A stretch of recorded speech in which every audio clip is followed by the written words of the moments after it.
record To the cloud, yes. Okay, okay, now you got it. Yeah. Okay. As a preliminary matter, Mary, by the way, you're upside down on our screen. Anyway, Gary, we've established that Mary is on one of those rocket ships today, okay. and She and Jeff Bezos are, you know, in the space, which is good, which is good. Someday we all will be, but I'm not going up there with them. As a preliminary matter, this is Gary Bella, Chair of the Advisory Committee for Non-Voting Taxpayers. Permit me to confirm that all members and persons anticipated on the agenda are present and can hear me. Members, when I call your name, please respond in the affirmative. And so let me go through the list. Well, Peter, you're there, and Mary, you're there, and Wendy Conway, our newest member. I think you're official. I haven't got official record of it, but according to the town, they sent us the notice and we should be getting it soon. Oh, okay. And my name is like Conway Schmidt, but it shows up as Conway. I just don't want to be confused with the other Wendy Schmidt. So Right. that's why I have it listed as Conway. But But you're I much more haven't important been, to us than she because you're on our committee. yeah, but I haven't been officially sworn in yet. Okay, I haven't gotten a notice to come in to do that. So right. Okay, Bill Gardner, you're there. Hi, Yes. Jay. I hear you're in the works too, Jay. Yeah, I think I'm 2 days behind Wendy based on the interview time. Yeah, no, it looks like you're going to sneak through. Peter Kahn, you're there. Sarah's on the way to the office. And Kathy may or may not be. I'm here. Oh, great, Kathy. Nice to I'll hear stay you. on as long as I can. I don't have my Okay. video on, that's all. Okay. Let me continue with the script. Good morning. The open meeting of the Advisory Committee for Non-Voting Taxpayers is being conducted remotely pursuant to Chapter 20 of the Act of 2021.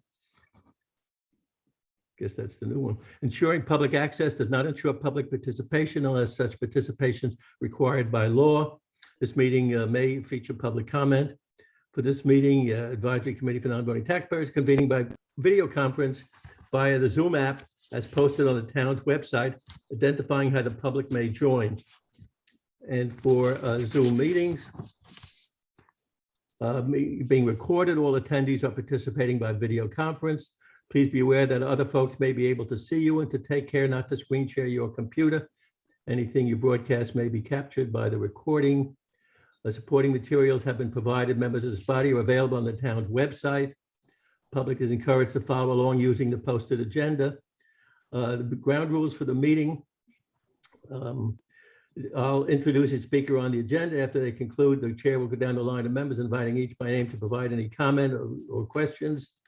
Please hold until your name is called. Please remember to mute your phone or computer when you're not speaking. Please remember to speak clearly in a way that helps generate accurate minutes. For any response, wait till the chair yields the floor. If members wish to engage in a conversation with other members, please do so through the chair, etc. Members have spoken. The chair will afford public comment to those members of the public that have joined the meeting. Members of the public who wish to speak must state their names and be acknowledged and speak to the chair. And each vote is supposed to be taken by roll call vote. So that is the script. And let's see, do we have a quorum now? Let's see, how many? 1, 2, 3, 4, 5, and 6. Yes, so we have a quorum, actually. We have a quorum without having to count Wendy and Jay in yet, because once they are full members, then our quorum requirement goes up another notch, and that'll present a couple of more challenges. So while we're waiting for Sarah to get to her office, I'm happy to talk from the car too. Whatever, okay, well, whatever makes you happy. But if you If it- have preliminary things, I have a couple of things we can do briefly while we're waiting for you, okay? First, we need a motion to approve the agenda for today's meeting, which Kathy sent out. Can I have a motion to that effect? So move. All in favor? Aye, go down the list. 1, 2, 3, 4, 5, everybody. Mary, I guess you're nodding. Upside down, yes, and Peter, okay. great.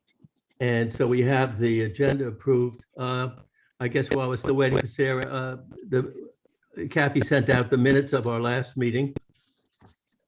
So you all have gotten a copy of that. And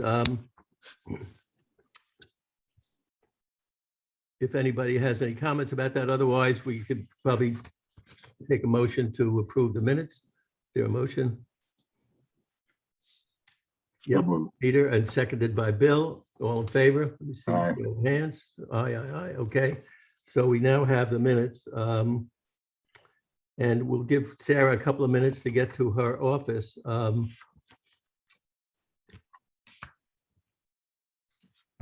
In the meantime, you know that our schedule, we'll be talking with Sarah today. I sent all of you a number of the questions that I thought might come up that you might be interested in, and that I'm interested in, about the whole town meeting process.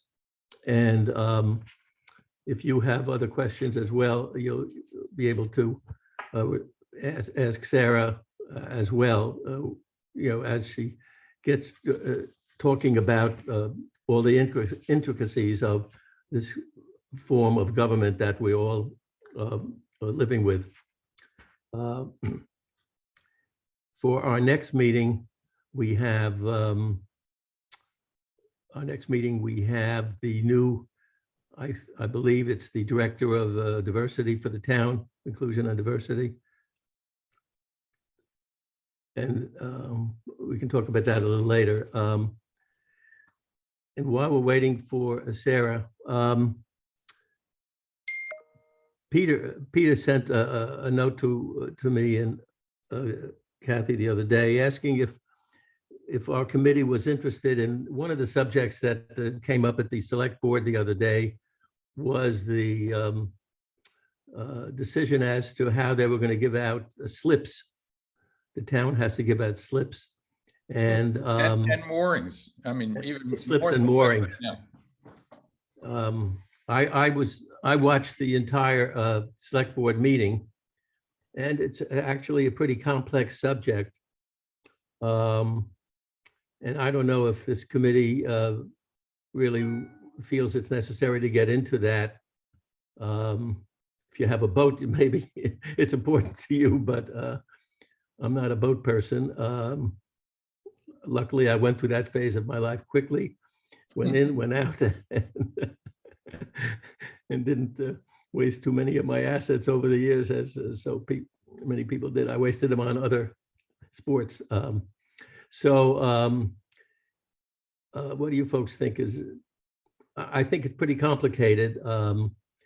And I think that the best thing we should do is watch. The select board is going to debate it again. One of the questions that they were talking about was people have slips, they shouldn't have a mooring as well. And then the question is, once you have a slip, there's a lottery system.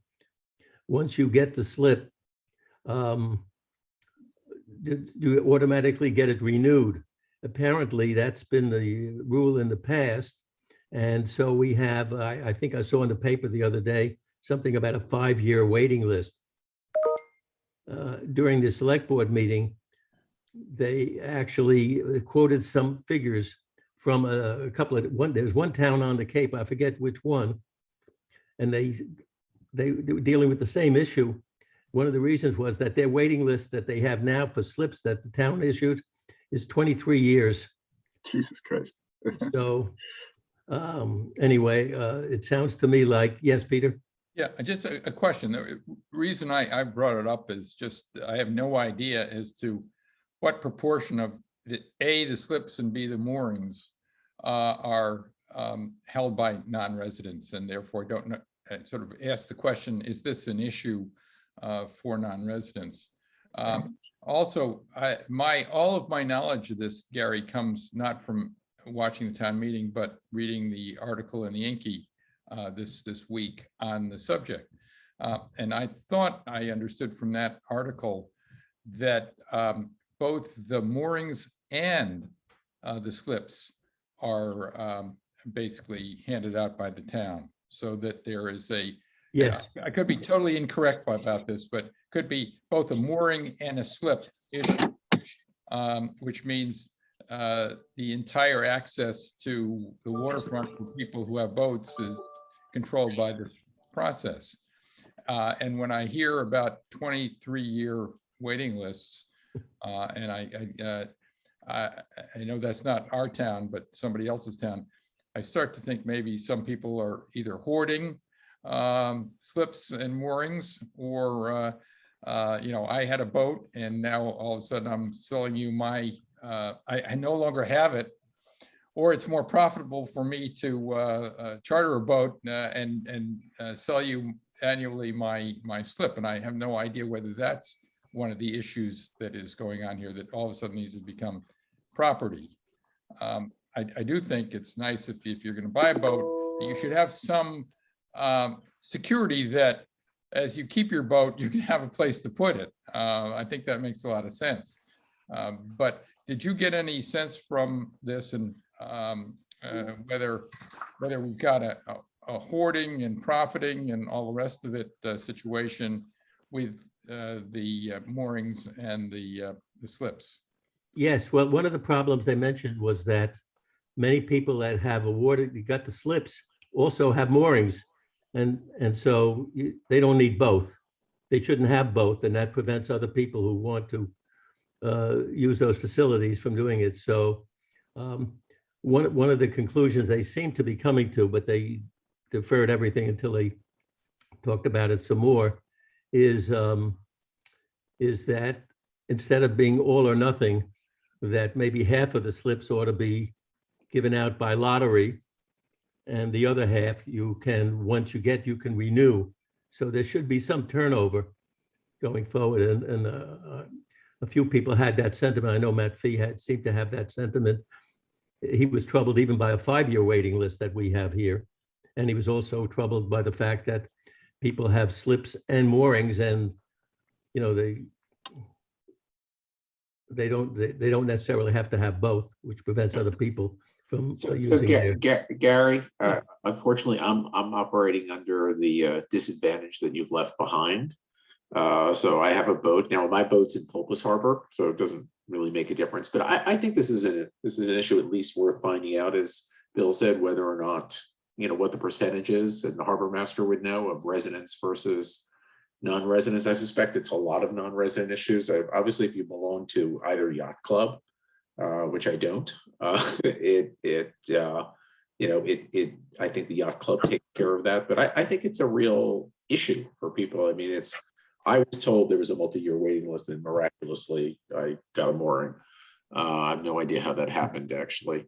And I suspect there's a lot of that on the island. And if you're coming here and you have a boat, it doesn't do you much good if you can't get a mooring, or let alone a slip. Well, So, I think it's to the harbor master and asking the harbor master and find out. Yeah. I think you have to let me into the meeting. So Sarah, okay. Peter, could you let Sarah into the meeting? Yeah, I think Sarah is actually, thank you. I just did Okay. it. okay. That should go in. Okay, Sarah, so now you can turn on your recording. Your video's not on yet, Sarah. So Sarah, you're almost there, but we need to get your video on.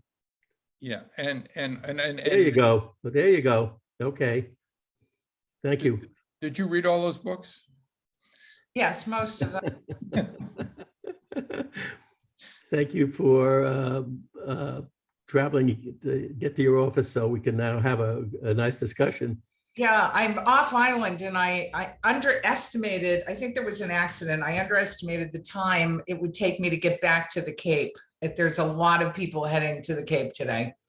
Sarah, one thing I learned in the 30 or 40 years I've been coming to Nantucket is the last thing you want to ever do is drive to Nantucket or drive on the Cape on turnover day. That's Saturday. I know. Forget about it. Forget the bridges, forget everything. Turnover day. The first time we were trying to get past the Bourne Bridge, we stopped for 3 hours. We were sure there was a horrendous accident. We finally found a policeman. We said, "What's going on?" He said, "Oh, it's Saturday. It's turnover day." Oh, that's very funny. So since then, we've never, of course, we fly now back and forth when we occasionally leave the island, but we don't do the driving anymore. But I always tell people, if you're going to drive, don't come on a Saturday, whatever you do, because it's still gangbusters. We haven't changed that. The Cape and the islands, unlike many communities, unlike many other communities, really focus a lot on weekly rentals, and the turnover is a Saturday to Saturday, and so it's complicates the roads. Anyway, we're delighted that you're with us, and I sent you a whole bunch of questions and thoughts I had about the annual meeting process. I also shared that with my colleagues, and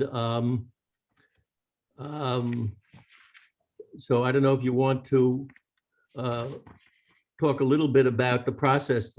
2021 was an unusual year, obviously, for all of us. And as with everything else, until it actually happens, you never know whether you're going to be able to do what you're planning on doing. So the fact that they were able to figure out how to get people meeting in a schoolyard, in a parking lot, putting up a whole bunch of tents, no audio, visual, stuff like that, and have people scattered in 4 or 5 different locations, and the things all got done. So I guess we shouldn't necessarily use 2021's annual town meeting as a model, but when I look at past years, I also see relative lack of attendance. And one of the questions that I didn't put in the written questions I asked you is that, one of the concerns that I have, or that people have, is that because of the way the rules are set up, in effect, there's a possibility of gaming. And my question really is, how do you prevent gaming the system?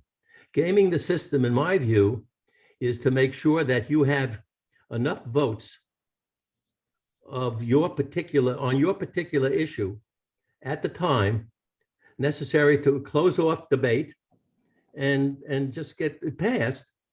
And the people there were a couple of very controversial issues voted on in the early meetings. I know that Tobias was a little concerned after the fact that there wasn't more clarity. I don't agree with a lot of what Tobias was saying about short-term rentals, but I did agree that without anyone knowing exactly when those articles would be called, presented an issue as to whether the people would think that they're not going to get called till a lot later, and then they don't have to show up until later. And then the people who, so how do you, are there rules in the traditions and procedures? By the way, I also asked that question, is whether they've ever been updated since your last revision in 2011. Are there provisions that allow you as the moderator to control someone gaming the system? I mean, you've asked me a lot. So I have. yeah, I apologize. That's all right. There's a lot in what you're saying. So I guess I should start by saying town meeting, as you know, there are 3 or 4 things that we're governed by. Chapter 44 of the town code, the charter of the town, we're in the legislative section, and that's where the rights of the non-resident property owners are spelled out. Town meeting time, which is the official rule book for town meeting. And that's in place of Robert's rules. It's a little bit more user-friendly. It's geared specifically to town meetings. And then our own Nantucket traditions and procedures. So the only reason that I would revise that, and I do look at it every year and just make sure, is I try to make sure that I'm reflecting any changes that have occurred in either the charter or town meeting time or the bylaw, and any changes in our own specific procedure. In terms of the non-resident property owners' ability to speak, we're guided by the charter. We've also in the past allowed people to speak if their particular property was affected. So for example, if the town brought an action or had an article on the warrant to take your property, any or all of it, we would allow you or your representative to speak at the meeting about that particular article. We have not gone as far as other towns have gone to allow non-voters to speak on all issues. And I think if that were to be the case, it would probably require a charter amendment to amend section 2.6. So there's that piece of it. By the way, how would we do that charter amendment? Does that have to go through the town meeting?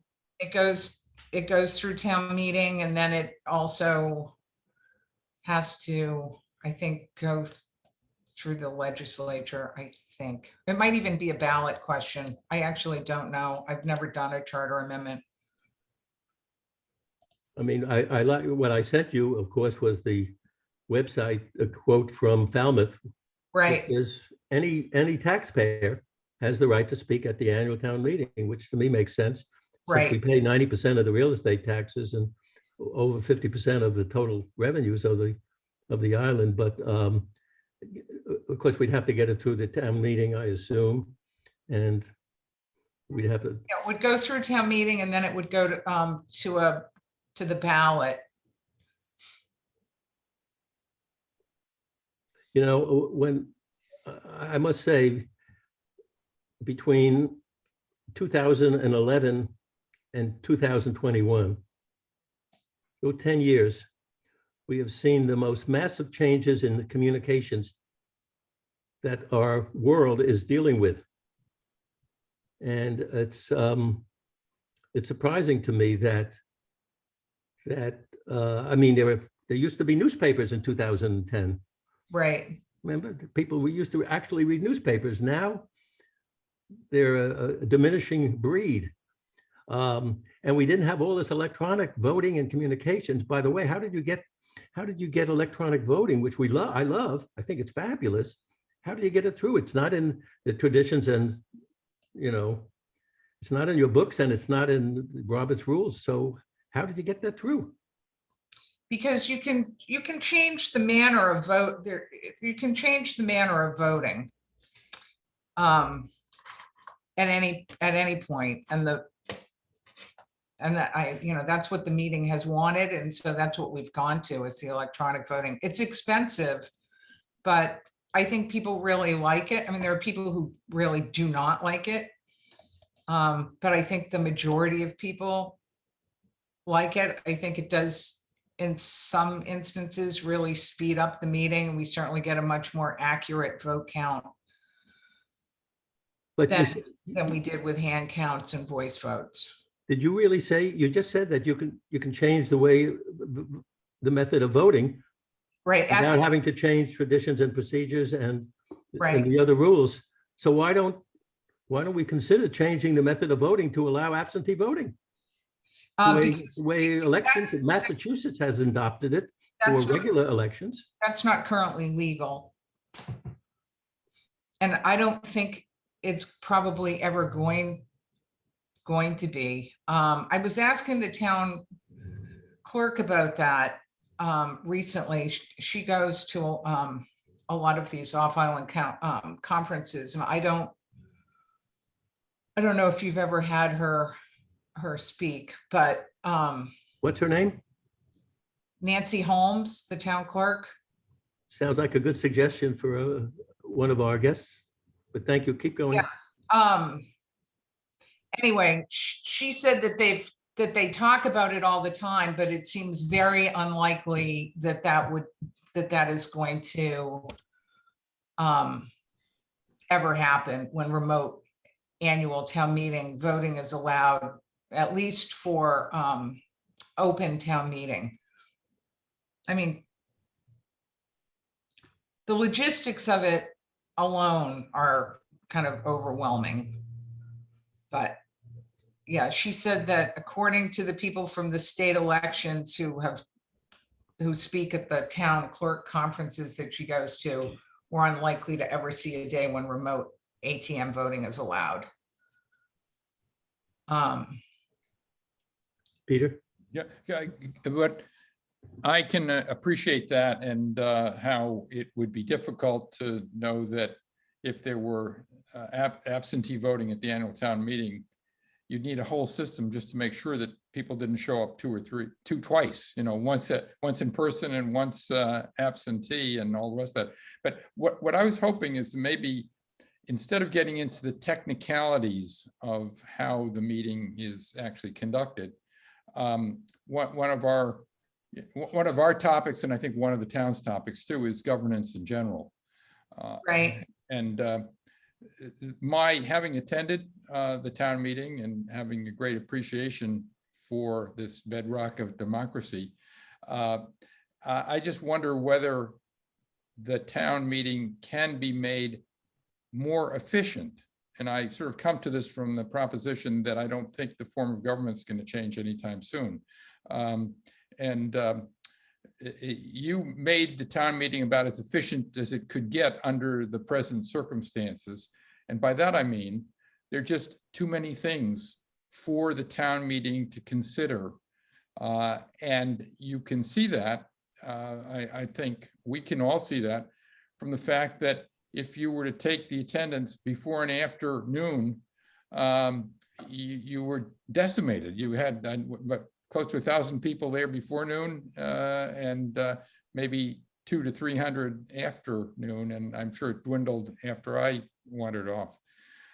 But is there a way to get some of those things before the select board instead of the town meeting, so that you maybe have a series of actual things that the town meeting can consider, and to have all of the wonderful things that come out of a town meeting, for example, the sense of community, and people go here and they get together and do something together, that perhaps takes a half a day instead of a day. I just wonder that, for example, maybe raising the spending authority of the select board, if that were doable under Massachusetts law. There are just so many little teeny things that come up at this town meeting that it strikes me could be handled more efficiently than the town meeting, and still have people feel that they're in control. I want to add to that, Sarah, before you answer that question. I want to add to that the design of the system today makes it non-functional, as far as I'm concerned. This is, Beller's opinion. And that's because, if you're voting in any other town, for president of the United States or whatever, you go in and you vote and you spend 5 minutes, and sometimes you spend 10 minutes and you're done, right? What we do is we ask people to vote on all of these issues for 8 hours. It's madness. It's madness. And thinking about 2021, I said to myself, well, maybe it's because we had a shortened version last year because of the pandemic. And so this was unusual. But guess what? It's not unusual.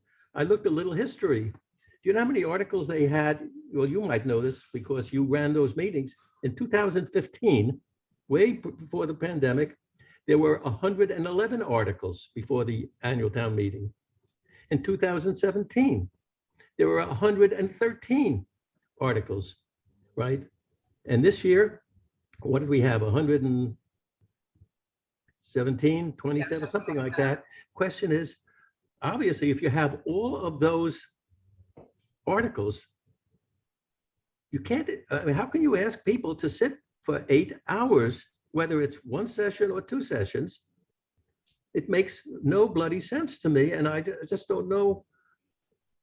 It just seems so wrong to me that the system is designed to get people to just walk away, and that's exactly what happened, as Peter was saying. And in my note to you, I pointed out the one issue that poor Peter stayed there till 4 o'clock in the afternoon, and the vote against us, it was, what was it, 98 to 38, 98 to 38.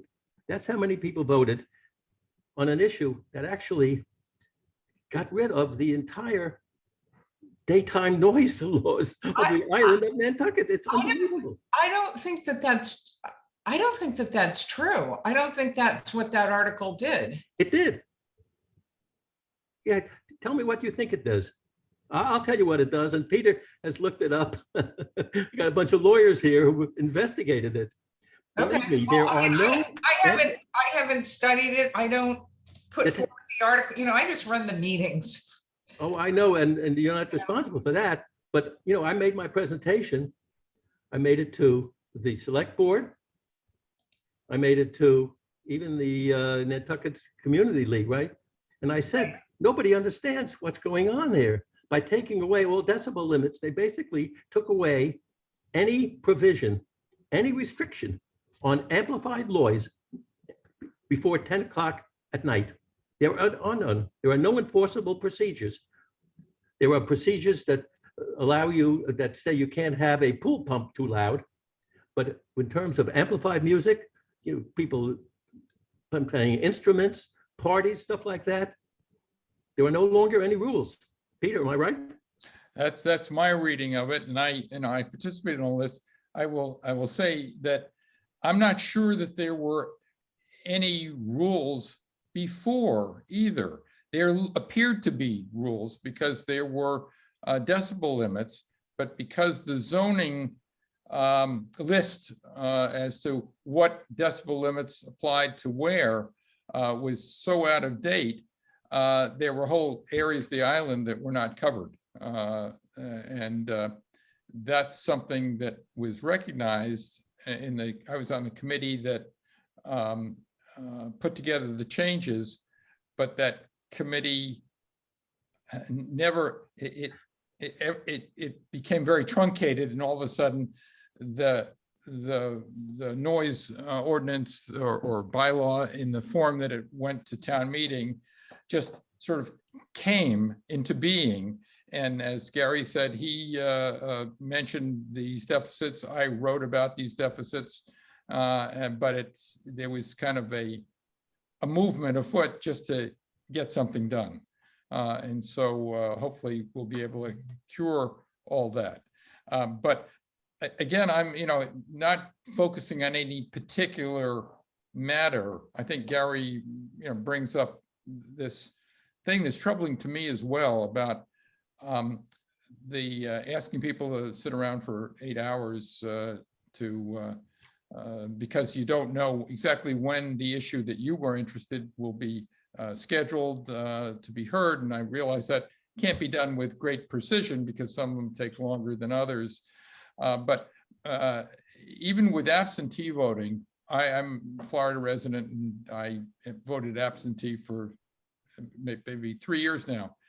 And I also don't believe that going to a polling place and voting in 5 minutes is very worthwhile. But being able to sit down, as I did in Florida maybe 2 years ago, with a ballot that was 4 pages long and included 13 constitutional amendments, it took me over 2 hours to cast a complete vote as I looked at each issue and became comfortable that I knew enough to vote on it and on the 40 other elected offices.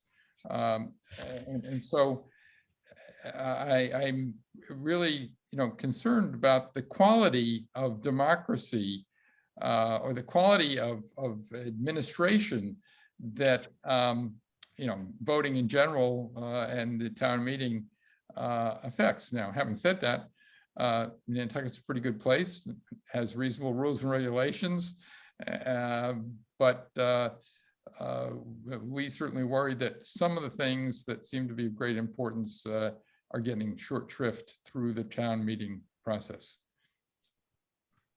What I've said in the past is that if we had our druthers, if I had my druthers, if we had our druthers, we would give the select board considerably greater authority. Instead of having to run, when I hear that any of these decisions, when we have to spend $2.5 million on a field house at Novadear Field, right, has to go to the town meeting for $2.5 million, right? Right. It's crazy, right? What we should do is give the select board considerably greater authority, and they have to run for election every few years, and if people don't like the decisions they're making, then they should be replaced. Instead, we give them very modest authority and force every decision to go back to the annual town meeting, which is the least efficient form of meeting that man has ever invented, especially when you have 115 articles or 120 articles, and you don't know when yours is going to be called. It's just, it's so frustrating for some of us who live in other communities. And I was in business, I ran annual meetings for 2 major global corporations for 40 years as a lawyer, right? I ran those annual meetings, and we had thousands of shareholders, and those meetings took an hour and 45 minutes. That was one of my jobs, is to make sure we were on point, and people had rules. Now, I know there are rules, Sarah, that you have with traditions and procedures, that people proposing are allowed to speak for 5 minutes, and anyone else is only permitted to speak for 2 minutes.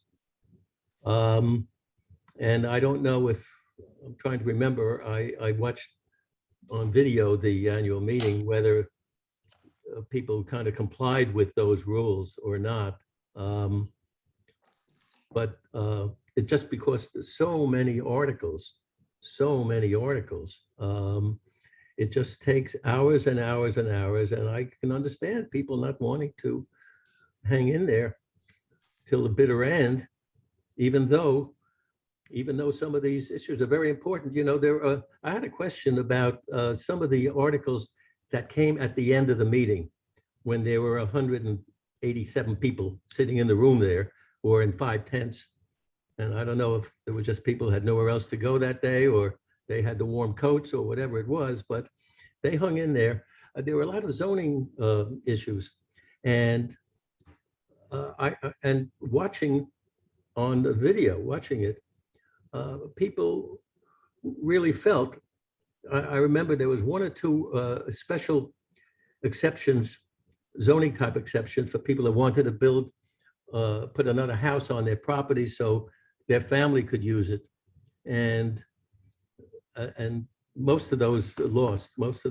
So people's lives are being affected. There's even that swimming pool rule, which we've taken no position on it, and I personally don't have a dog in that fight either. But people with small lots no longer can, even if they plan to put a pool on, and if they have the house located, if the house is under 7,500 feet, right, they can't have a swimming pool now. So that affects In the people's values. In the R1 district. Yeah. So, and that was made at the end of the meeting. All these things were made by a handful of people. And it doesn't seem right to me that 1% of the population of Nantucket is making these decisions on people's lives that affect people's lives so much. It's not fair. It's not right. And I don't know if there's any way Yeah, people can fight that. I have to say, that's really not a question for me. That's more a question for the select board and the town government study committee. I don't have any role in the policy of the town, or.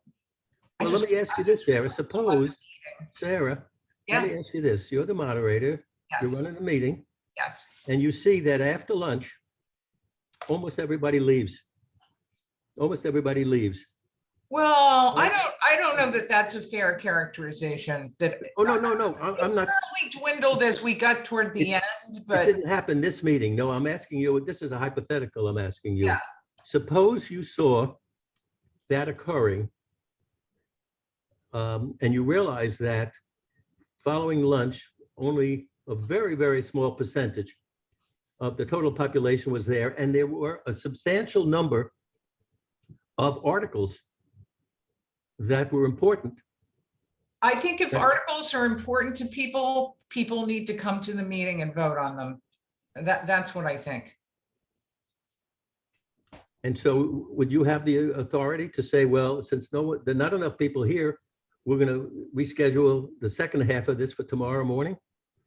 No, but I could certainly entertain a motion to that effect from someone with policy-making authority, like like the select board. I would never do that on my own initiative. I don't see my role as being that of either guiding policy or influencing the meeting. But if a town meeting voter wanted to make a motion to that effect, we need to adjourn till tomorrow, or I would certainly entertain that motion and put it up to the meeting to vote. Peter? Yeah, let's talk about what was good about the town meeting, because I think we're getting into a abyss of negativity here. And I can say that our guest, Sarah Alger, is one of the things that's good about the town meeting. She Oh, I kept don't it. know about that. I don't know yeah. about that, but. You have a great sense of humor and a great touch, and you kept things moving. The example I think that Gary was just calling forward, perhaps. I mean, the answer is if there are not enough people there, you need to enact a quorum requirement, and then you actually can terminate the meeting when the quorum is called and it's not met. Right, which we've had happen with special town meetings. Right. I think we also saw at this particular meeting something akin, but not exactly like terminating the meeting. It was the cutting off debate on the Article 70, I think it was. Right. No, it was Article 90. 90, yeah. It was an even numbered article. Can we talk about that a little bit? Sure. But just before I finish, I think the other great things about this town meeting are the residents. There are so many articulate residents who can speak their mind clearly and be persuasive. That's what you want to see at these meetings, and I think that's the real purpose for having a meeting rather than just a voting booth. With a voting booth, you try to do all your persuasion in advance, but at these meetings, it goes right down to the last minute. So I think there's great value in the town meeting. I just am where you are, Gary, and maybe where others are, that we're asking too much of the town meeting, and to have legal ways to focus it and crystallize it on the most important issues to people would be a great thing.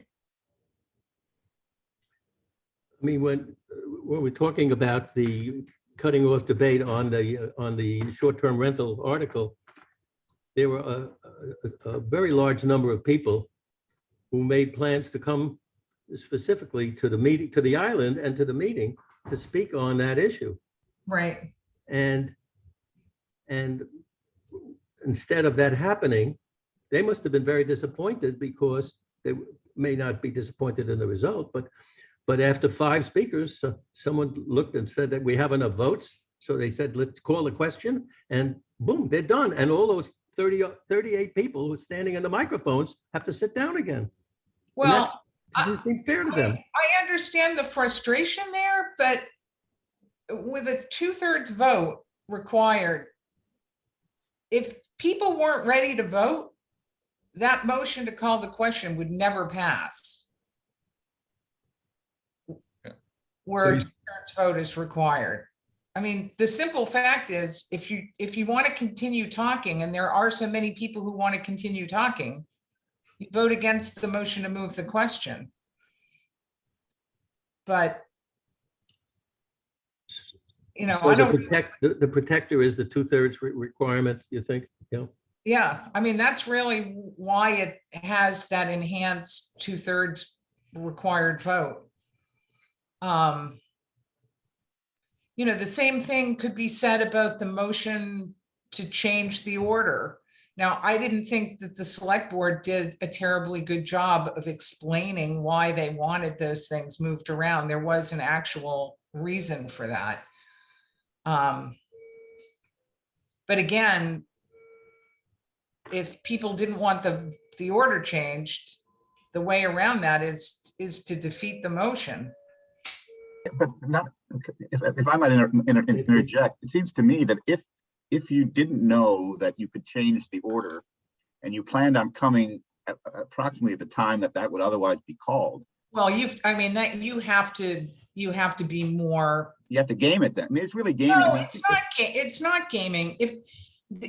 If, and we've had occasions where people have tried to game the meeting by moving the order of things. And when I have thought people were gaming the system, I've required a 2/3 vote to move articles around. In this particular case, there was a legitimate reason why the town, it wasn't like some random voter or a voter on one side of the issue or other tried to move the order. It was the town itself that was moving the order, and there was a legitimate reason for doing that. Now, they could have done it differently. They could have moved the financial articles that would have been impacted by 90 and whatever those other articles were that we moved. They could have moved those to the end of the meeting. couldn't they have also just announced ahead of time so that people could plan their, I mean, what it's requiring is that They people, did. the entire day's meeting, even if you're not interested in a particular issue. That's They what it did requires. announce it in advance. Okay, Maybe not enough in advance, but they did announce it in advance. It was, When do you think they announced that? it was announced at the select board meeting on the Wednesday beforehand. I'm not as concerned about this. I mean, I understand that this particular issue is a big one, what have you, but there are, not every issue is that big, and you, so you have a group of people, so you plan your day around the issue that you're interested in, and all of a sudden the opposition is able to they get their people in there early and they move and say, hey, we want to have call the vote.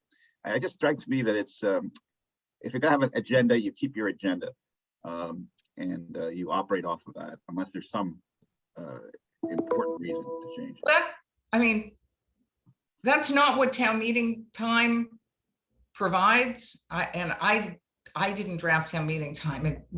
It's over 300 years of town meetings have gone into the provisions in town meeting time. I forget when it was last updated, but it wasn't that long ago.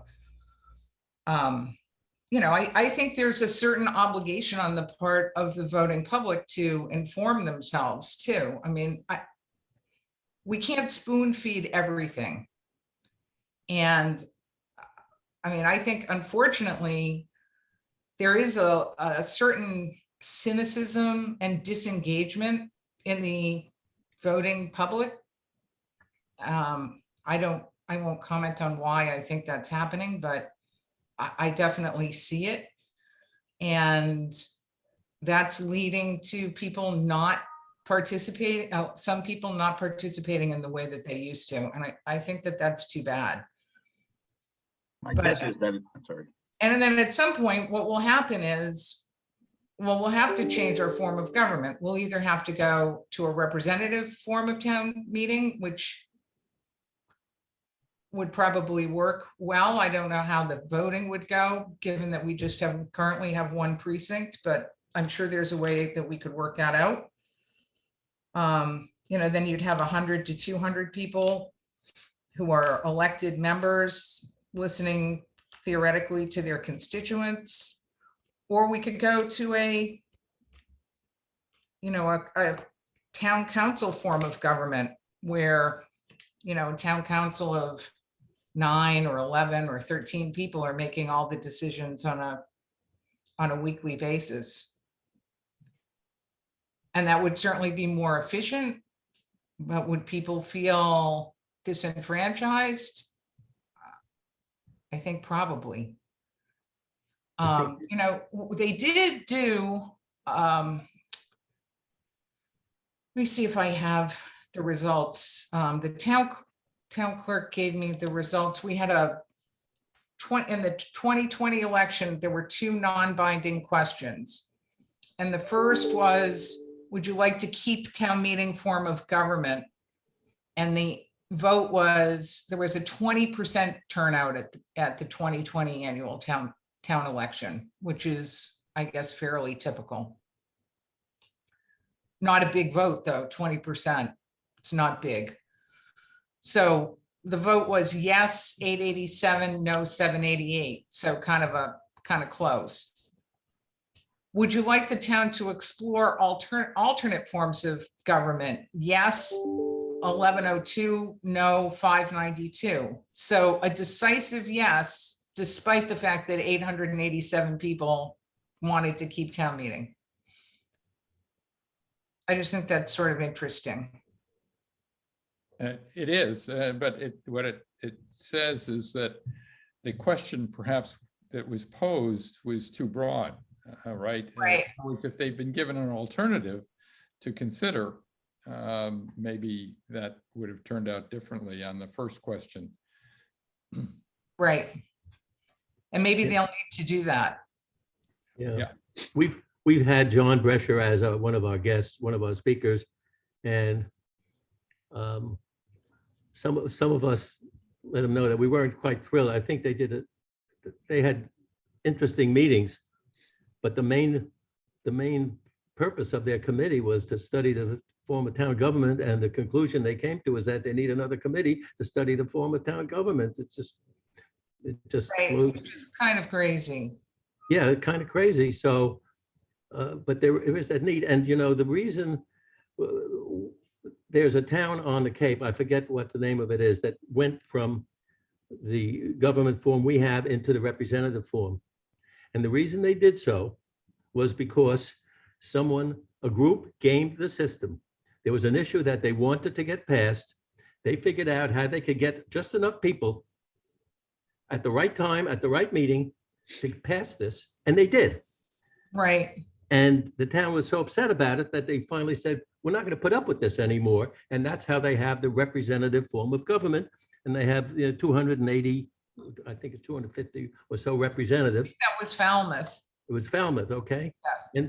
And so they have that form of government now. And there are issues as well, even with those 250 representatives, because, you know, some of them don't show up all the time as well.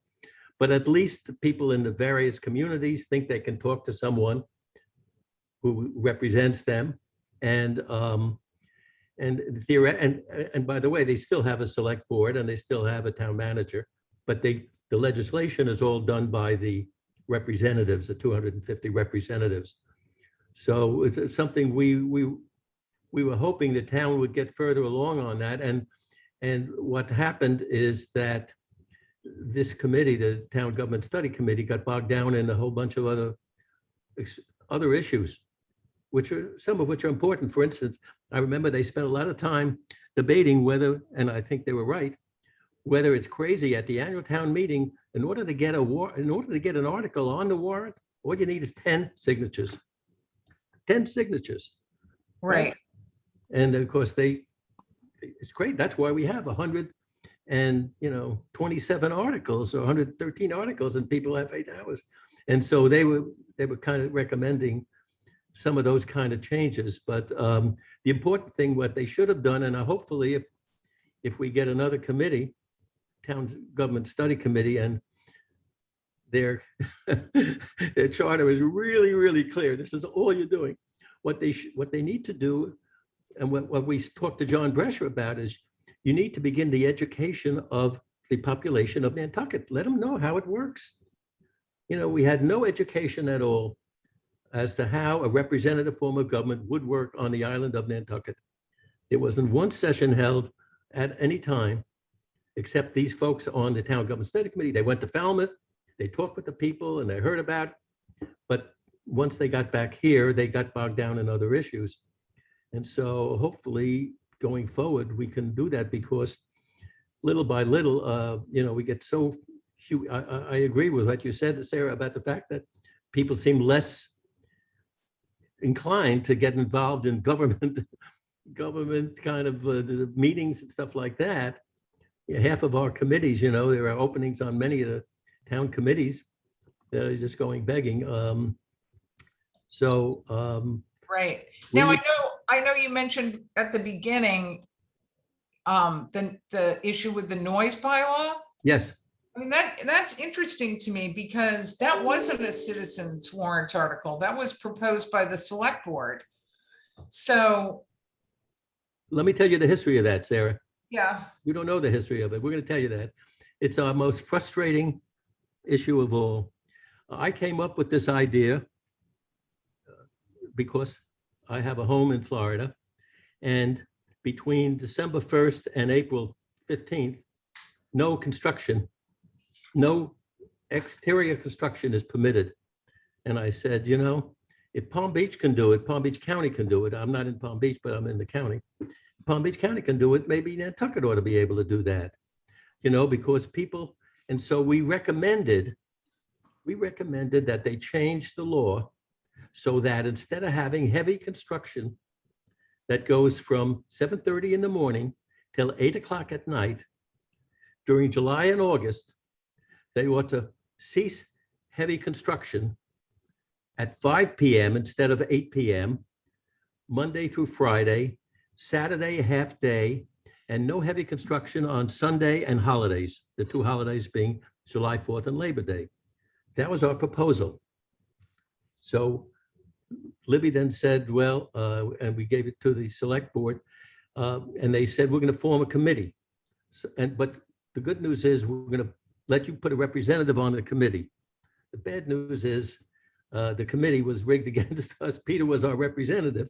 And so we had Peter from the Advisory Committee for Non-Voting Taxpayers.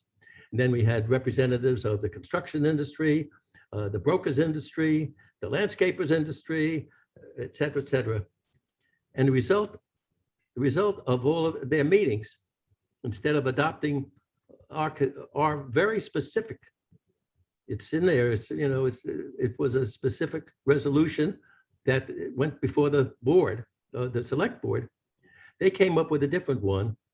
And they said, what we're going to do is we're going to slow construction down, heavy construction in July and August.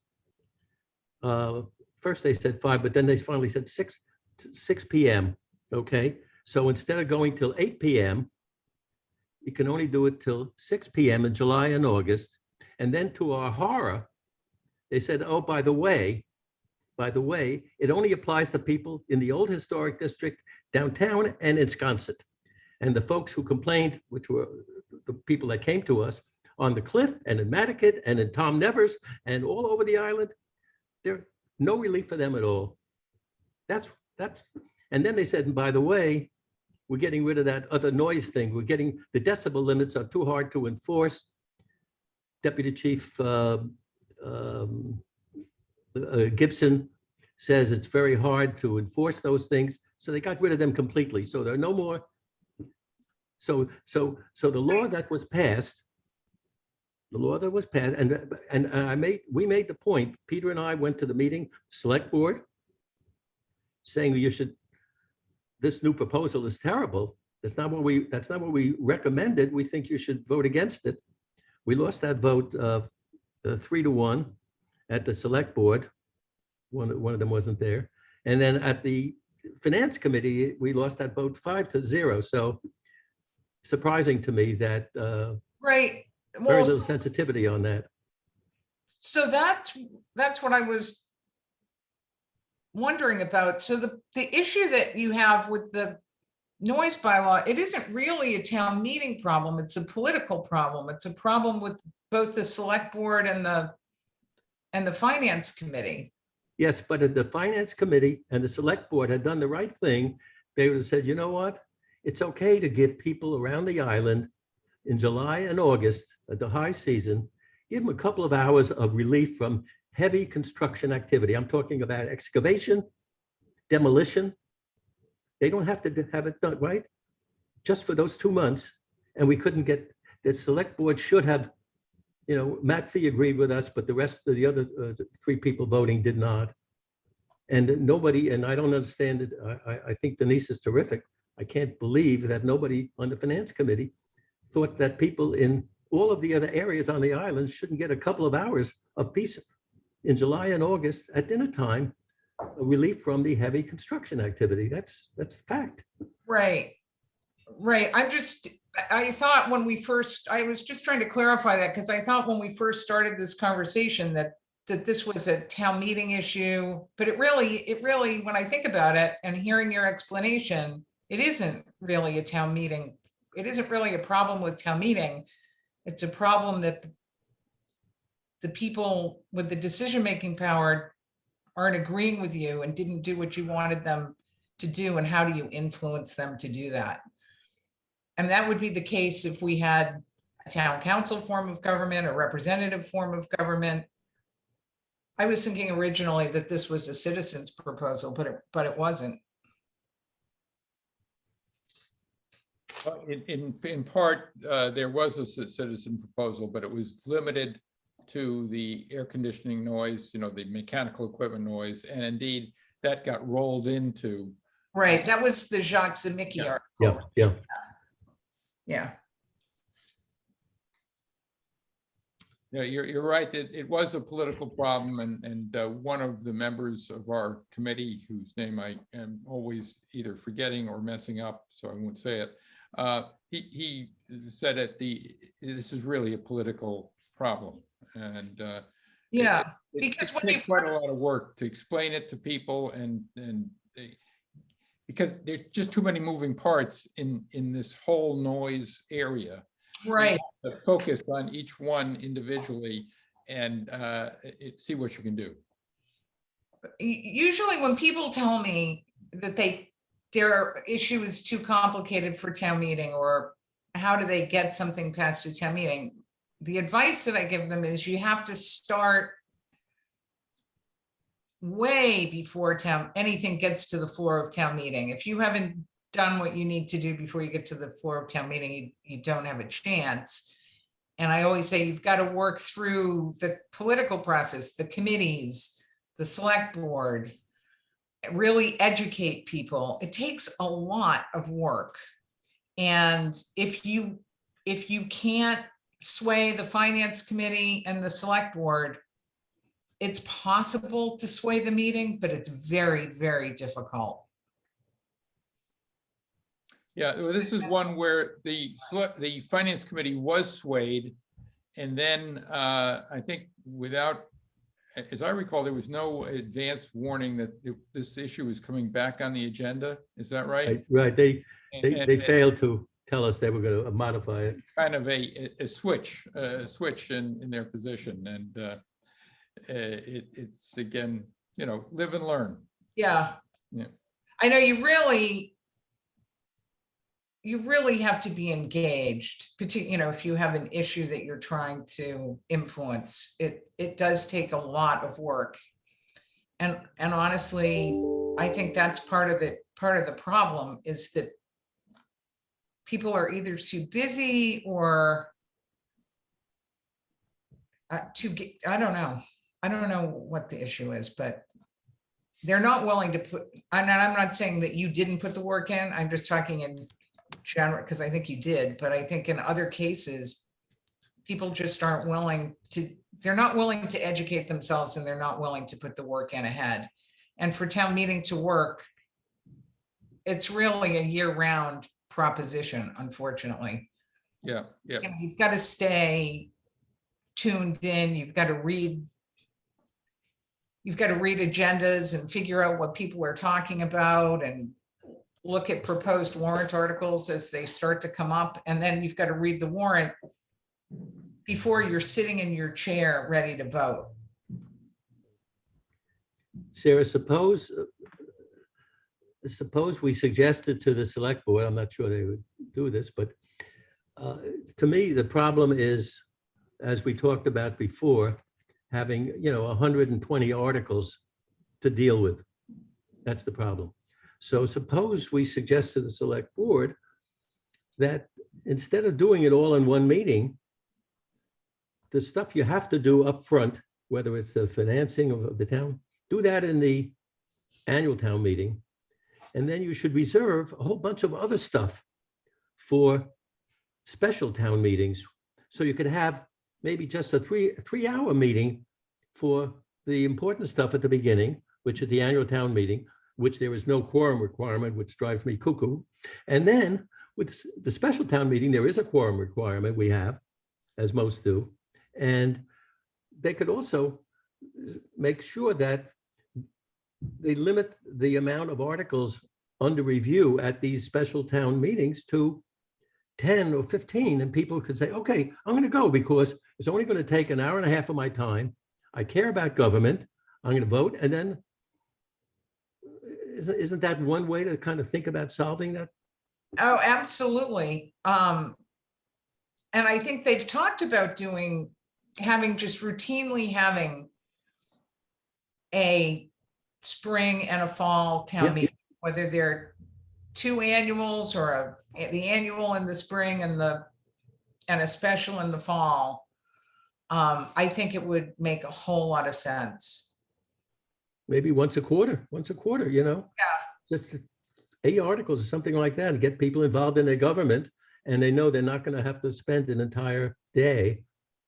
The problem with doing it quarterly, I'm not saying it couldn't be done. Right. I could certainly do it, but I think there's a considerable amount of time that's taken up in town administration preparing for and executing these meetings. And I mean, I'm just leaving COVID aside because what was involved in pulling off this last town meeting was ridiculous. We met more times than I even care to talk about. But just coordinating the school is not always easy. I mean, we get a lot of resistance about how many meetings and where we can have them and when and what the school's doing, getting the place set up, being able to leave it set up. That's one of the reasons that we had gone to a Saturday meeting, was that it was so difficult to do a setup for multiple nights. I think this coming town meeting is going to be a weekday meeting. So now they're playing around with changing the time of the meeting, which, I'm sure some people will be happy and some people will be unhappy. That's always the case. I think they want to start at 5 o'clock. And Depending on how many articles they have will determine whether or not, right. it's productive. Right. It's productive. I mean, it's funny because other towns around the Cape, for example, I don't know how many articles Falmouth has, but their average meeting has like 30 to 40 articles. They do a consent agenda, they discuss a few articles, and everybody's home. We've always had a lot of articles, and I guess it's a blessing and a curse. I mean, the bad thing is we have a lot of articles to deal with. The good thing is that people are engaged enough to put articles on the warrant. Or it's also too easy to put an article on the warrant if all you need is 9 other signatures. Right.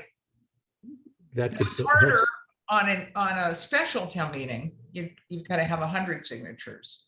I thought it was 25, 100, yeah. I think it's 100. Yeah, it's even better. Yeah.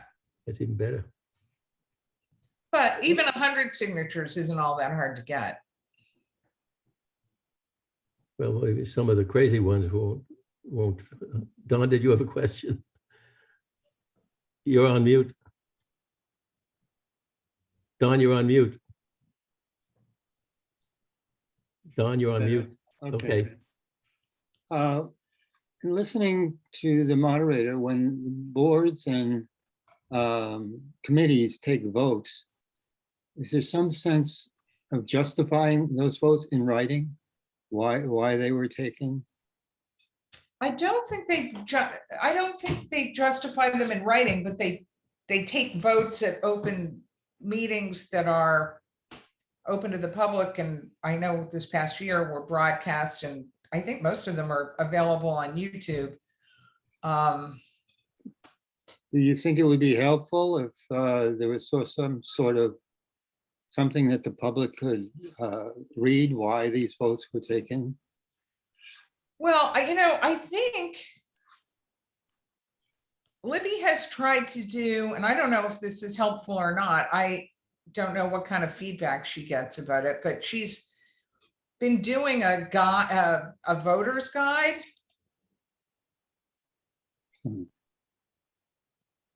Because I was just thinking, like with this noise reduction in July and August.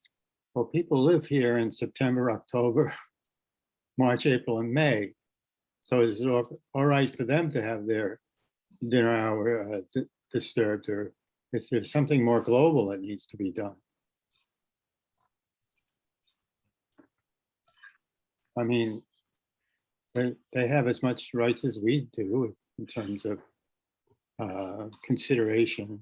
And Gary had written to me about a good neighbor policy where people are informed what's going to be done and what hours they're going to be doing. Well, that used to be the old Nantucket, our home is in Grand Point.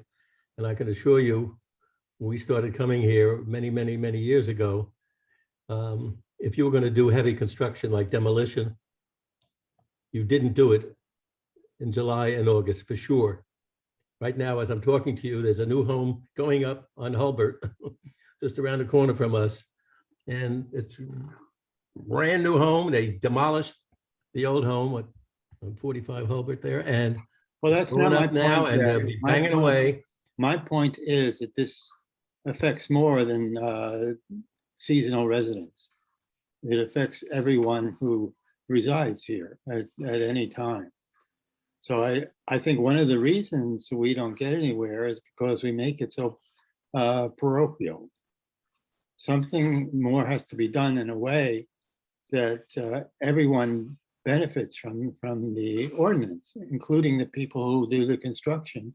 I mean, as I'm sitting here, you mentioned construction there, the people just put in a whole new septic system across the street from me.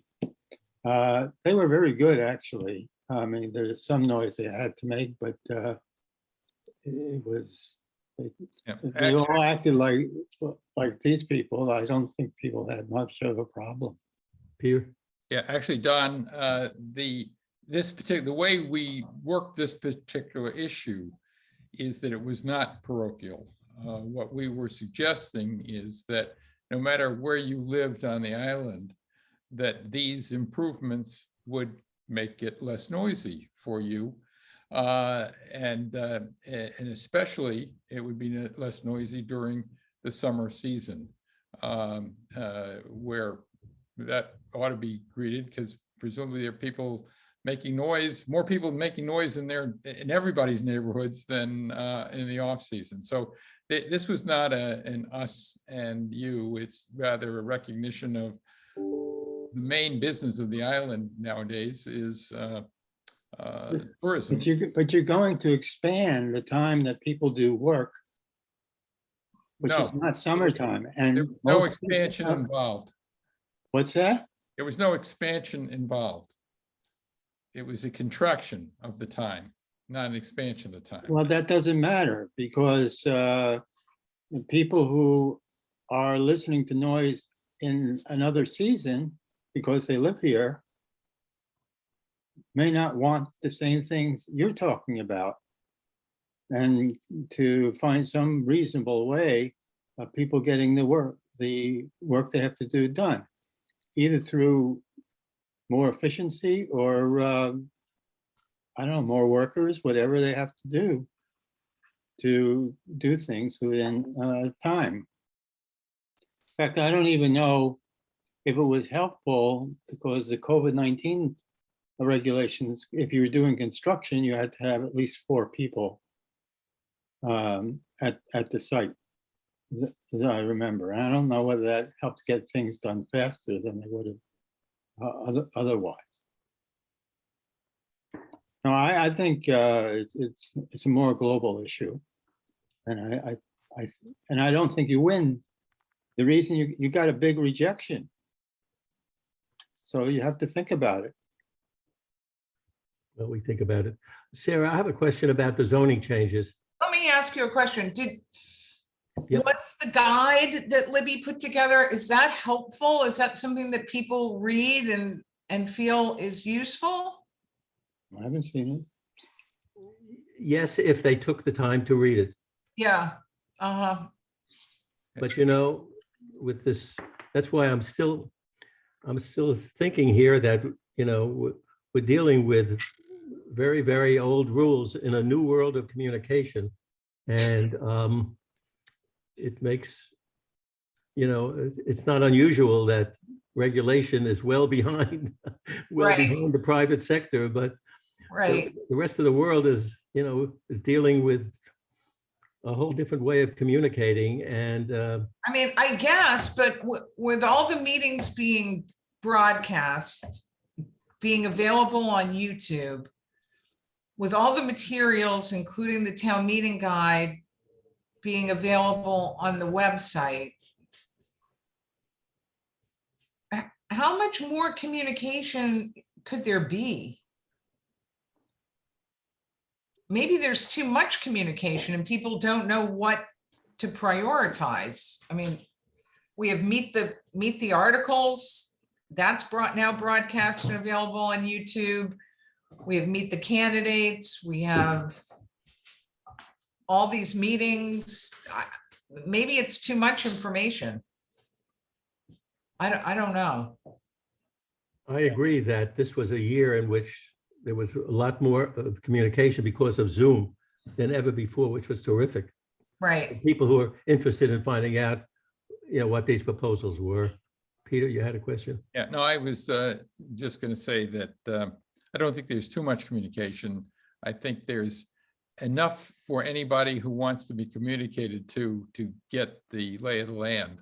And if there's any difficulty, it is that if you have an interest in this issue or that issue, it is the generality of the communication and not being able to know that from the 3:30 to 3:40, the issue that you're interested in will be addressed, and therefore there's so much communication. It's hard to focus in on what you think you need to hear so that you can do it in an efficient manner. That's right. And I don't have any solution to that other than having highly detailed agenda, which would take too long to create, and they'd probably, be difficult to manage anyway. Right. Yeah. We just have to find a way to shrink down that 120 articles into something that is manageable. As we talked about, giving more authority to the select board would be fine, I mean, but I don't know if the town's prepared to do that. When they get their dander up, the citizens vote to take away the authority from the select board, about Right. Well, putting beach, right, putting sand in it's terrible. yeah, I think a lot of it is not anything within it's within our control, but it's not within the control of just the people on Nantucket. So much of it is statutory and is the entire state. Yeah. And it's Yeah. very difficult to get things changed.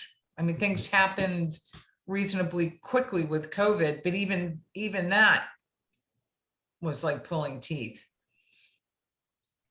Sarah, I had a question about the zoning changes that came towards the latter part of the meeting. I was just curious. Some of them were zoning changes for particular areas, and others were specific zoning, or I don't know if you call it zoning, was specific articles that would permit people, as I said, to build an extra house where it wasn't permitted.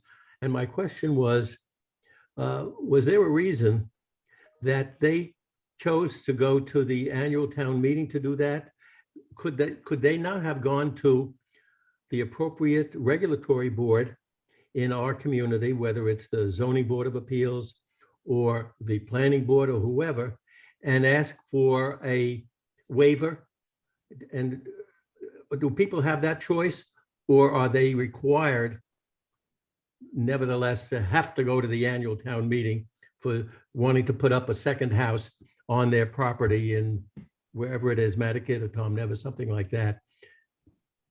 I was curious to why some of these situations for individual families, people were pleading, if you don't do this, I can't stay on the island. My son wants to have a home here with his daughter and his son, and I want them to be there. And normally you go to the zoning board and say, we'd like a waiver. But are they required to go to annual town meeting? Is there a choice? Can people decide whether they're better off going to the ATM versus going to the zoning board? What's the answer to that? So the answer is that for the most part, and you're talking about, these were zoning map changes, I think, where the actual zoning district was being changed. There were some of those. I think for the most part, that's right. There was the Von Campen was a map change. The Ryder was a map change.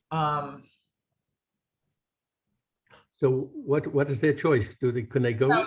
That has to go to the annual town meeting? So if they want to change their zoning district, they have to go to town. They have to go to the town meeting, either an annual or a special. If they just wanted a waiver for their particular lot, they could go to the zoning board. The issue is that there are basically two types of relief that the zoning board gives. One is special permit and the other is variance. Special permits have a lesser bar to cross to passage than a variance does. In Massachusetts, boards can grant variances, but they're almost uniformly well, if they're challenged in court, they almost always are overturned because the criteria is so difficult to meet. And the kind of change that these people are looking for, which would be, I guess, would be a lot size variance, would just never be granted by our zoning board. Really? Yeah, no. I mean, what the zoning board would say, in my experience, is that if they start giving variances for people to subdivide their lots, then everyone's going to be coming in with a sob story and asking for a variance to be able to subdivide, and then people get the relief, and then you find out, well, they said it was for their son, but really the son has decided to move to New Mexico, and so now they're selling it, and that there is something already in the bylaw that allows for a secondary lot, but it puts a housing needs covenant on the property. So I know that's difficult for some families to deal with, because now you have a so-called market rate lot that can be sold to anyone at fair market value. And then you have this secondary residential lot that has an affordable housing covenant on it. And you've limited the amount that you can sell it for, and B, the pool of people that you're able to sell it to. And a lot of people don't want to go that route, because what they're really looking for are two undersized market rate lots. And the zoning board doesn't have a lot of I see. sympathy for that, I guess I'd have to say. Thank you. And the criteria for a variance, it's very hard to meet. Yeah, it's just very, very hard to meet. I won't say it's never been met, but it's extremely challenging. Well, thank you. You've been very generous with that time. Anyone have any other questions? Sarah, you've been very, very generous with your time today, and Well, I really appreciate you bearing with me there at the beginning. That was yeah. crazy, but And you do a heroic job running those meetings. It's especially this year. It's always the challenge. It's always a challenge, but this year, it's you get there should be a medal in the offing somewhere. say that, but I have to tell you that I thought this year was easier than other years. People First have of all, less expectations. no, well, first of all, and I'm just going to say this, the sound in the auditorium has always been an issue. It's just uniformly horrible. And the sound at this particular town meeting was amazing. It was the thing I was most worried about. I fretted about it the entire time. And I was so happy with the sound people that we got. And I think we're going to get a bid for them, hopefully, to do our annual town meeting. Because the fact that people could actually hear in all those tents was amazing. I liked having the microphone set up with people going to the various microphones as opposed to trying to pick people out of a crowd with their hand raised. I liked having the people with the flags that kind of waved at me and let me know when there was somebody at their microphone. That was really helpful. The auditorium, it's often hard to, I'm going to try to incorporate that into the auditorium when we go back there this coming year, because believe it or not, it's not always easy to distinguish people raising their hands and trying to be called in that auditorium. Particularly when there are a lot of people getting up and coming, and there's a lot of coming and going and up and down, and sometimes I just don't see people. I don't know. I thought actually having the outdoor space where people could really freely move around was nice. I wish it had been a few degrees warmer and a little less windy, particularly in the afternoon. It got, I thought, significantly colder than it was in the morning. But yeah, well, I thought, I don't know. I really liked it. I'm sorry we won't probably ever do it again, but I was really glad to have had the experience. So you think we could probably never have an annual town meeting by Zoom? I don't, When I'm on the Coastal Resiliency Advisory Committee, and when we have some of our meetings with public participation, it's set up so that people can vote on, and they keep putting up these various questions, and people vote instantly, and you see, it really works very well. And we could do that. We did that with a few participants. Question is, could that possibly be done, with 900 participants or 1,000? I guess it'd be a change in something. yeah, I mean, I think it would be really difficult because you wouldn't know who was, you wouldn't really know who was voting. I don't know.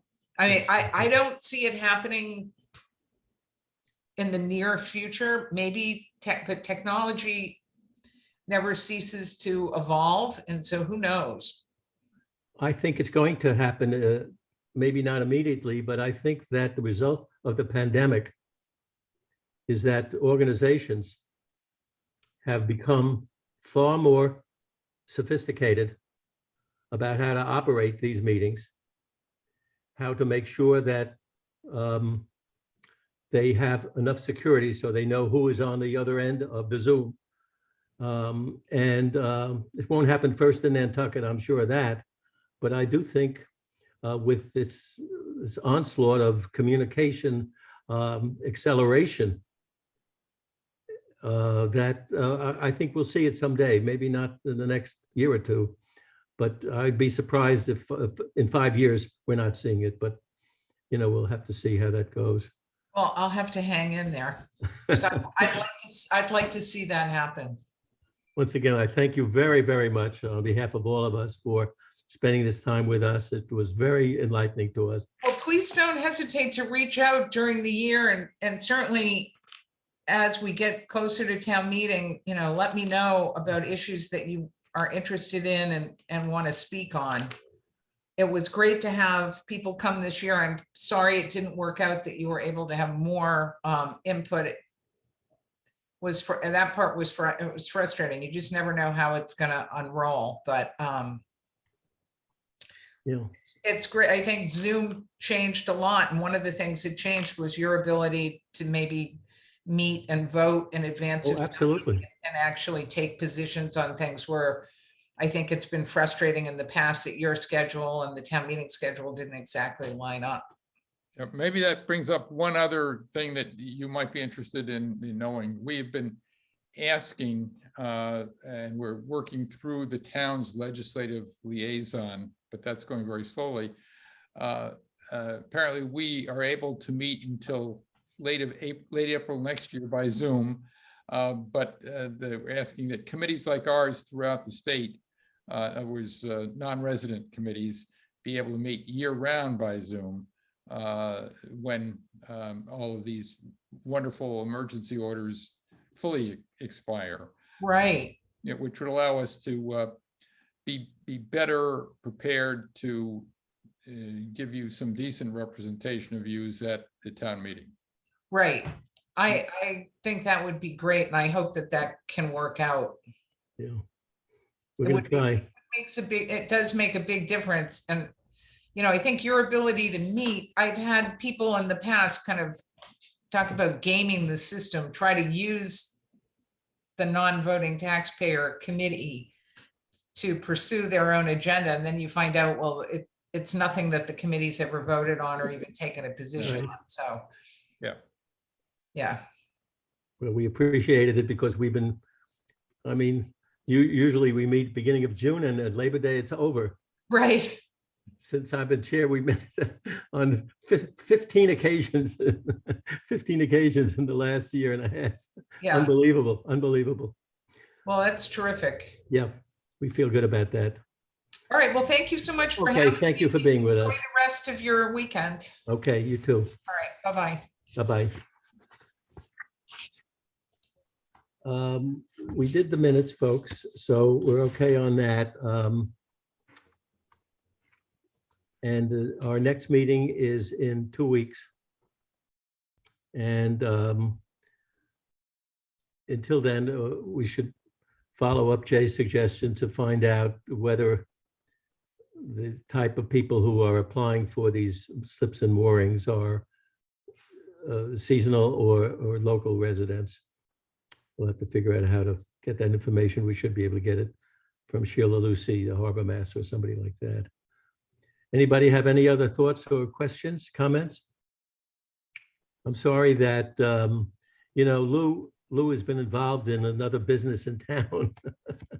And, you know, he's busy running Barrett tours these days, I think. And so I spoke with him, and unfortunately, they get pretty busy on Saturdays, and he must find it impossible to get on the call. So I thank you all. Any other question, comments? If not, motion to adjourn in order. Second, all in favor? Aye. Thank you again, Mary. Thanks for being here, Bill. Take care, everybody. Don, stay safe, everybody. Take care. Bye-bye. Thanks, Peter, for running the meeting. You can press I can whatever stop that the button is. recording. I'm going to stop the recording. Yep. Stop.